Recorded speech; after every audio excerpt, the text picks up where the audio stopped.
Hello and welcome everybody. JB's RCs. Today we got some upgrades finally for the Danchee Ridgerock.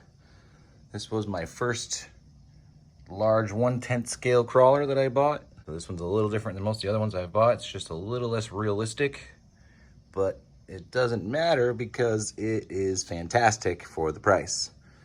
So really, as far as big upgrades for this, first thing I wanted to do was add some different tires. The ones that came on it were a little stiff. So I have used a couple different sets, but I've settled on these ones right now. They're pretty nice. It's pretty cheap actually as well. All I did, I took the foams out completely, so there's no foams in there. It's got a pretty decent sidewall for holding, and then real soft in the center here. And the next thing I wanted to do was these steering arms. These were all plastic sticking out here.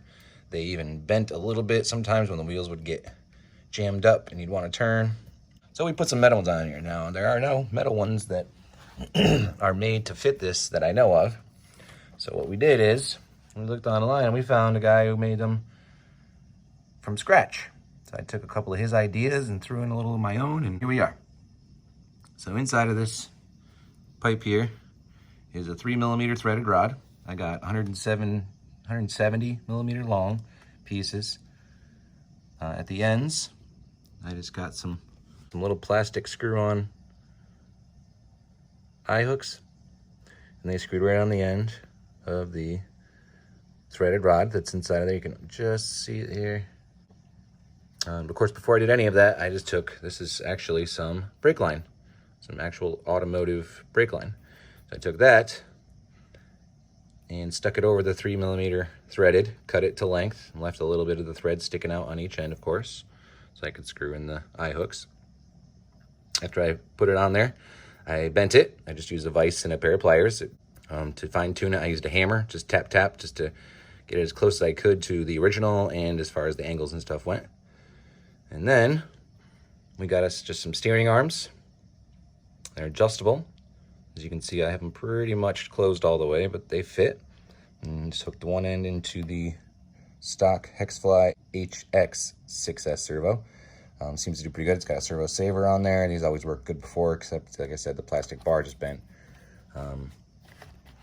Other than that, we got some wheel weights in there. So inside of the rim, on the inside of the tire, there is some lead weights wrapped around the inside of each tire. And then on the front ones, I have added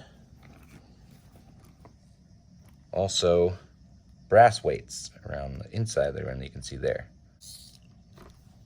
So yeah, this thing, much better now, a lot more weight down low, which really wasn't a huge problem before. Like I said, for the $100 price tag this had on it to start, it was fantastic. I'm absolutely blown away by this truck most of the time that I drive it.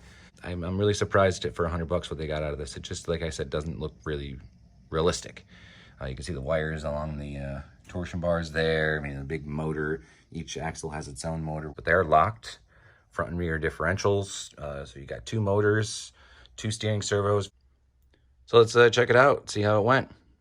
Everybody have a great day. Make sure you like, comment, subscribe, smash that notification button. Smash all the buttons. We love the smashes and the buttons.